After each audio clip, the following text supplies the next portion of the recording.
Welcome to my channel. तो आज मैं एक्सप्लेन करने वाली हूँ मनी हाइस्ट सीजन 5 का episode number 3। Welcome to the spectacle of life. तो ये एपिसोड शुरू होता है जहाँ स्टॉकहोम अपनी पूरी जी जान लगा रही है आर्टुरो को वापस जिंदा करने में। उसे सीपीआर देती है, फर्स्ट एड किट और पैडल्स भी मंगाती है, एफिनेफ्रिन का इंजेक्शन भी देती है। सो फाइनली सबकी मेहनत काम आती है और आर्टुरो की पल्स वापस आ जाती है। पलेर्मो कहता है कि उसकी जान कभी नहीं बचाई जा सकती है क्योंकि उसे दिल में गोली लगी है। पल्स जरूर वापस आ गई है मगर जान तो नहीं बच सकती उसकी अब। टोक्यो भी बोलती है कि उसको अगर हमें बाहर ट्रीटमेंट के लिए भेजा तो हमें सब मर्डरर्स बोलेंगे, जो कि वो बिल्कुल नहीं चाहते हैं। इसलिए पलेर्मो बोलता है कि आर्टुरो को मार डालेंगे, मगर तभी लिस्बन आकर उसे बाहर भेजने का एक बहुत ही अच्छा प्लान बनाती है। इसीलिए गवर्नर और 2 हॉस्टेजेस के साथ आर्टुरो को बाहर भेजा जाता है। स्टॉकहोम आर्टुरो को बाहर जाता देख बहुत सहम सी जाती है क्योंकि वो जानती थी कि इसके बाद वो और डेनवर शायद ही कभी सिंसिनाटी से नहीं मिल पाएंगे और भी शायद उसकी देखभाल करने वाला भी कोई नहीं होगा, क्योंकि उसे थोड़ी तो आस थी कि अगर उन्हें कुछ भी हो जाए तो शायद आर्टुरो उनके बेटे का ख्याल जरूर रखेगा। सिर्फ स्टॉकहोम ही नहीं, वहाँ बेंजामिन भी अपनी बेटी मनीला के लिए भी बहुत परेशान था और उसी तरह प्रोफेसर भी बहुत परेशान थे अपने 10 साथियों के लिए, क्योंकि सभी अभी बहुत मुश्किल में थे। अब गवर्नर बाहर हैं, उनसे पूछताछ चल रही है और वो सब सच ही बताते हैं कि कैसे आर्टुरो अंदर पागल हो गया था। उसके खुद के भी बेवकूफी की वजह से ही वो आज इस हालत में है। मगर यहाँ तो सब अपना अपना फायदा देख रहे हैं, इसलिए तमायो चाहता है कि आर्टुरो मर ही जाए, अच्छा ही होगा। उस वो सब पर मर्डर चार्ज जो लगा सकेगा उसके बाद, और उसे सारे लोगों को पकड़ने में बहुत आसानी हो जाएगी। अब मनीला कहती है स्टॉकहोम से कि अगर तुम उसे नहीं मारती तो वो जरूर तुम्हें मार देता। पर स्टॉकहोम यही सोच रही थी कि उसने अब अपने बेटे की जिंदगी खराब कर दी है। उसका बेटा बड़ा होके क्या सोचेगा उसके बारे में। और उससे मनीला अपनी फिर स्टोरी बताने लगती है कि किस तरह पहले वो जुआन से मनीला बनी।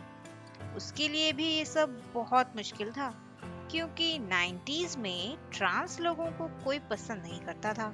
ऊपर से वो एक माइनर का बेटा था, पर लास्टली उसके पापा ने उसको एक्सेप्ट कर ही लिया। इसीलिए वो कहती है कि जरूरी यही है कि सब डिसीजन से सभी खुश रहें, क्योंकि खुशियां ही मैटर करती है जिंदगी में। अब एक बैक स्टोरी में राफेल मिलता है मार्सेल और बोगोटा से, जो उसे उसकी पहली हाइस्ट में मदद करने वाले हैं। वो लोग वाइकिंग गोल्ड चोरी करने वाले हैं। उसके रेप्लिकास भी रेडी हैं उनके पास, जो हैं पित्तल के। ये सब एक कैसल में है जहां ततियाना परफॉर्म करने वाली है, पर राफेल को थोड़ा डर लगने लगा है क्योंकि पहली हाइस्ट जो है। एलिसिया बोलती है कि वाह, तुमने तो आर्टुरो को ही अधमरा कर दिया और गवर्नर को भी रिलीज कर दिया। अब तो तमायो का काम बहुत आसान हो गया है। अब तो तमायो आर्मी को जरूर अंदर घुसाएगा और तुम्हारे सारे हाइस्ट पार्टनर्स का काम तमाम ही समझो। इसीलिए मुझे बता दो तुम्हारे प्लान के बारे में। मैं बस एक फोन कॉल करूंगी और सब बच जाएंगे। अब तमायो एक कॉन्फ्रेंस रखता है जहां वो बताता है कि एलिसिया एक गद्दार है जो प्रोफेसर से मिल चुकी है, क्योंकि फिलहाल वो गायब है और उसकी लास्ट लोकेशन भी कोर्ट के पास है जहां से लिस्बन को भगाया गया था। इसलिए प्रोफेसर एलिसिया को बोलता है कि तुम अभी कुछ नहीं कर सकती हो क्योंकि तुम भी हमारे ही साथ शामिल हो चुकी हो, तुम चाहो या ना चाहो। पर ऐसा तो हो ही गया है। तुम्हारे खिलाफ सारे सबूत फैब्रिकेट कर चुके हैं वो लोग। जिसकी वजह से अलीसिया बहुत टेंशन में आ जाती है और उसका हो जाता है वाटर प्रूफ। अब एक बैक स्टोरी में मनीला कैसे शामिल हुई थी गैंग में वही दिखाया जाता है। वो आती है डेनवर और मॉस्को के पास, जहां मॉस्को है उसके गॉडफादर। उसे अपने पापा को ये प्रूव करना था कि अब वो भी पूरी तरह से लड़की बनने के बाद भी बहुत अच्छी तरह चोरी कर सकती है, जितना वो पहले नहीं कर पाती थी। पर मॉस्को को नींद नहीं आती है क्योंकि उसे ये सब गलत लग रहा था, क्योंकि वो बेंजामिन से झूठ नहीं बोलना चाहता था। इसीलिए वो डेनवर को उठाता है और किसी का कार चुराकर एक जगह पर पहुंचकर कॉल करता है बेंजामिन को, जो अभी जेल में था। बेंजामिन बस जूलिया की खुशी चाहता है, पर उसे डर भी है कि कहीं वो इस चोरी करने के चक्कर में फंस न जाए। मगर डेनवर बोलता है कि वो अब उसका ख्याल रखेगा और उसे कुछ नहीं होने देगा। अब रियल टाइम में सब जितने हथियार रख सकते हैं अपने पास उतने उठाने लगते हैं, क्योंकि उन्हें पता है कि आर्मी अंदर जरूर आएगी और जितना हो सके उन्हें रेडी होकर रहना पड़ेगा। अब तो प्रोफेसर भी उनके साथ नहीं है। पलेर्मो भी सबको बहुत साहस दिलाता है और बोलता है कि भले ही हम प्रोफेसर से कांटेक्ट में नहीं हैं, मगर अभी भी एक लास्ट होप जरूर बाकी है, क्योंकि अलीसिया को तमायो धोखा दे चुका है।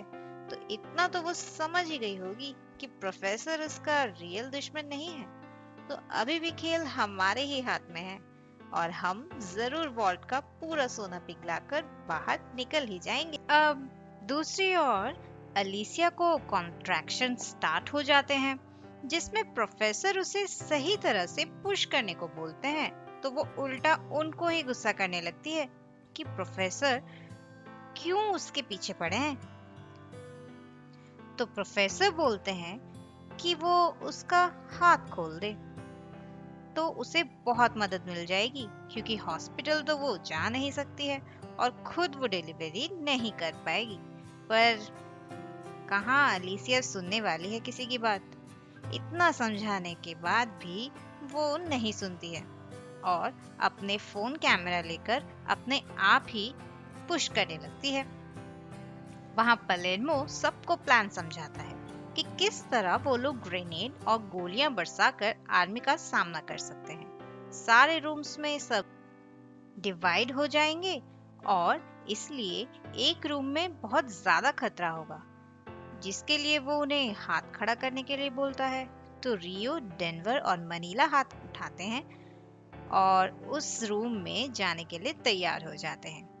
अब डेनवर स्टॉकहोम को समझाता है कि उसे पता है जब किसी को गोली मारते हैं तो कैसा लगता है, मगर सब ठीक हो जाएगा। पर स्टॉकहोम उसे कहती है कि शायद अब कुछ ठीक नहीं हो सकता है, क्योंकि सिचुएशन को देखकर तो ऐसा बिल्कुल नहीं लग रहा है।